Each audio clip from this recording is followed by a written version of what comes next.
পনির মানেই কি সবসময় মিষ্টি মিষ্টি গ্রেভি? না না, একদমই নয়। তাই ভাবলাম আজ পনিরটাকেই যদি একটু নোনতা আর চটপটে স্বাদ দেওয়া যায় তাহলে কেমন হয়। খুবই সহজ। হাফ লিটারের একটু বেশি দুধ নিয়েছি, এতে দিয়ে দিচ্ছি পরিমাণ মতো নুন। দুধটা ফুটে উঠলেই এতে দিয়ে দেব বেশ খানিকটা পরিমাণে চিলি ফ্লেক্স আর কুচিয়ে রাখা তাজা ধনেপাতা। এই দুটো জিনিসই কিন্তু এর স্বাদে একদম অন্যরকম মাত্রা এনে দেবে। এবার আমি একটা গোটা পাতিলেবুর রস দিয়ে দিচ্ছি। তোমাদের কাছে লেবু না থাকলে ভিনেগারও দিতে পারো। নাড়তে নাড়তে ছানাটা কি সুন্দর আলাদা হয়ে আসছে, আর ধনেপাতাগুলো গায়ে লেগে কি মিষ্টি দেখতে লাগছে। ব্যাস, এবার একটা ভিজে সাদা সুতির কাপড়ে জলটা ভালো করে ছেঁকে নেব।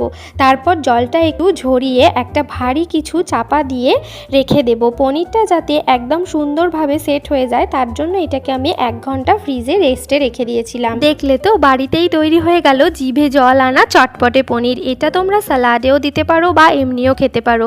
যারা ওয়েট লস জার্নিতে আছো তাদের জন্য এটা একটা সেরা হেলদি অপশান। নিজের পছন্দ মতন শেপ দিয়ে নাও আর তুলতুলে নরম পনির এনজয় করো সবার সাথে। এটা কিন্তু 2-3 দিন স্টোর করেও রাখতে পারো কোনো এয়ারটাইট কন্টেনারে।